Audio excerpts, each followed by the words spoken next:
Tiga sayap UMNO, Wanita Pemuda dan Puteri telah mendengar taklimat daripada Datuk Seri Ismail Sabri, Menteri Perdagangan Dalam Negeri, Ahli Wal Pemuda dan Koperasi mengenai isu subsidi. Dan taklimat ini sebenarnya dah lama dirancang, tetapi diadakan berkenaan dengan beberapa pandangan yang kita telah menerima daripada pihak Akaumbi mengenai sistem subsidi baru, khususnya subsidi untuk gula dan juga sistem harga baru untuk petrol yang akan diperkenalkan pada bulan 1 nanti. Yang pertamanya soal gula ni, kita menerima dengan baik penjelasan yang telah diberi oleh Menteri tadi soal penjimatan yang bakal diterima oleh kerajaan dengan pengurangan subsidi gula, dan kita telah menerima jaminan bahawa ataupun penjelasan daripada Menteri bahawa pengurangan subsidi gula yang telah menyebabkan kenaikan harga gula ini sepatutnya tidak menyebabkan kenaikan harga barang seperti ataupun harga minuman dan makanan. Contohnya, Datuk Seri Ismail Sabri telah maklumkan kepada kita mengikut perkiraan yang telah dibuat oleh kementerian, kenaikan harga ataupun pengurangan subsidi gula ini hanya menyebabkan kenaikan harga 0.7 sen bagi setiap cawan teh tarik. Jadi tidak sepatutnya ada kenaikan harga di kedai makan ataupun restoran. Dan kementerian telah memberi jaminan bahawa rundingan telah diadakan dengan persatuan restoran, persatuan kedai-kedai makan dan sebagainya, supaya mereka tidak menaikkan harga makanan dan minuman. Walau bagaimanapun, terdapat juga beberapa kes yang telah dikemukakan, contohnya oleh wakil daripada wanita tadi, di mana ada setengah tempat yang dilaporkan menaikkan harga minuman dengan guna alasan bahawa harga gula telah naik. Dan kita telah maklumkan kepada Datuk Seri Menteri yang telah mengambil maklum soal perkara tersebut.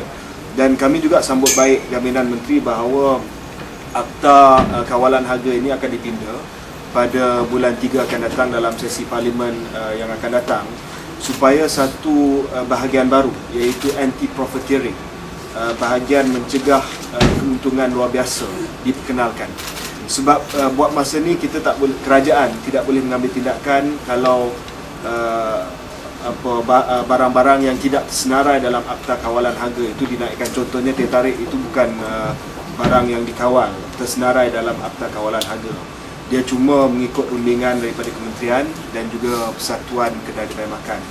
Jadi bagi pihak pemuda dan juga mungkin sayap-sayap yang lain, kita akan terus pantau, dan kita telah memberi kerjasama kepada kementerian untuk memantau kedai-kedai makan khususnya, untuk memastikan bahawa apa yang disebut oleh Menteri tadi, bahawa kenaikan harga gula ini yang datang daripada kurangnya subsidi yang diberi, sepatutnya tidak akan menyebabkan kenaikan harga yang mendadak. Contohnya teh tarik tak payah dinaikkan harga, sebab kalau dibuat kiraannya memang negligible atau satu kenaikan yang sebenarnya tidak memberi kesan kepada harga tersebut. Jadi itu bab gula. Satu lagi soal bab gula ni adalah penjimatan.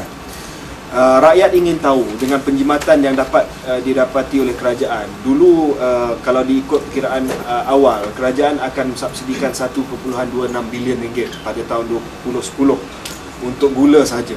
Tetapi dengan kenaikan harga ataupun pengurangan subsidi ni, kerajaan menjimat sebanyak 260 juta, sebab sekarang ni subsidi hanya 1 bilion. Jadi Pergerakan Pemuda UMNO ingin tahu apakah penjimatan ini akan diguna secara langsung untuk membantu rakyat. Sebab kita tak nak satu keadaan di mana penjimatan itu dah didapat oleh rakyat, tetapi kita tak tahu apakah penjimatan itu akan digunakan oleh kerajaan.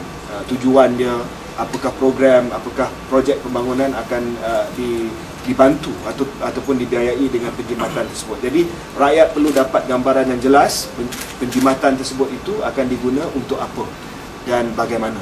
Itu yang pertama, soal subsidi gula. Yang kedua, satu isu yang besar adalah mengenai subsidi petrol ataupun sistem struktur mekanisme baru yang menentukan harga petrol yang akan diperkenalkan pada bulan 5. Dan bagi pihak pemuda, kita mengambil serius tentang perkara tersebut. Sebab walaupun kita setuju dengan prinsip pada dasarnya, prinsip kerajaan, iaitu untuk menstrukturkan semula sistem subsidi ini supaya kerajaan membantu golongan yang layak menerima bantuan, ataupun mereka ini mendapat majoriti daripada bantuan atau subsidi yang diberi oleh kerajaan. Kita sebenarnya risau sebab kita tak tahu apakah mekanisme untuk menentukan siapa yang menerima subsidi tersebut. Kita semua jelas bahawa pada 1 hari bulan 5 ini kita akan ada sistem baru, dan mereka yang layak menerima subsidi akan dapat subsidi tersebut apabila mengisi minyak dan sebagainya. Tetapi kita nak tahu siapa yang layak. Kalau mengikut kenyataan yang telah dibuat selama ini daripada pihak kerajaan, ada yang mencadangkan mengikut saiz capacity engine. Tetapi kita juga telah memberi maklum balas bahawa saiz capacity engine itu tidak semestinya sama dengan pendapatan. Contohnya ada mereka yang bawa kereta yang lama tetapi saiz enjinnya besar. Contohnya Mercedes lama yang dipakai di kawasan luar bandar dan sebagainya tahun 70-an, 80-an, yang saiz enjinnya mungkin lebih daripada 2.5 cc ataupun 2.5 liter, 2500 cc. Tetapi kereta tu harganya taklah tinggi sangat, dan mereka yang bawa kereta tersebut bukanlah tersenarai dalam golongan yang berpendapatan tinggi. Jadi kita nak pastikan bahawa kerajaan dapat memikirkan semua ini. Jadi kita faham bahawa tidak ada sistem yang 100% akan dapat memenuhi semua kehendak semua pihak. Tetapi kita juga khawatir bahawa kalau satu sistem itu tidak dipikir dengan semasak-masaknya, kita akan ada satu masalah kemudian di mana senarai yang kita sediakan ataupun sistem yang kita sediakan akan ada banyak ketirisan, kebocoran, akan ada wujud pasaran gelap, akan wujud sistem di mana sistem tersebut, sistem itu disalahguna oleh pihak-pihak tertentu yang mungkin akan guna market, ngisi minyak dan lepas itu jual minyak dalam pasaran gelap dan sebagainya. Kalau tidak ada limit, contohnya tidak ada had kepada berapa banyak yang kita boleh dapat dari segi petrol subsidi ini, mungkin akan ada yang duduk di sempadan Thailand yang akan tiap-tiap hari isi minyak bukan untuk kegunaan dia sendiri tetapi untuk jual kepada negara asing. Dan sistem ini perlu dipikirkan sekarang. Sebab kalau kita tidak fikirkan sekarang, kalau pemuda dan sayap-sayap UMNO tidak suarakan sekarang ini, saya risau bahawa pada bulan 5 akan datang banyak isu akan timbul dan rakyat akan marah. Sebab sistem yang kita kenalkan ini tidak melambangkan kehendak rakyat dan sebenarnya menyusahkan lagi rakyat.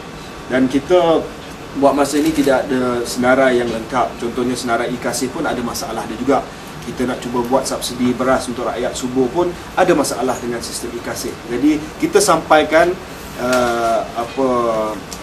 pandangan dan juga kerisauan daripada akar umbi supaya apa saja sistem yang akan ditetapkan nanti bebas daripada masalah yang besar yang akan mengundang satu kritikan yang hebat kepada kerajaan. Ya.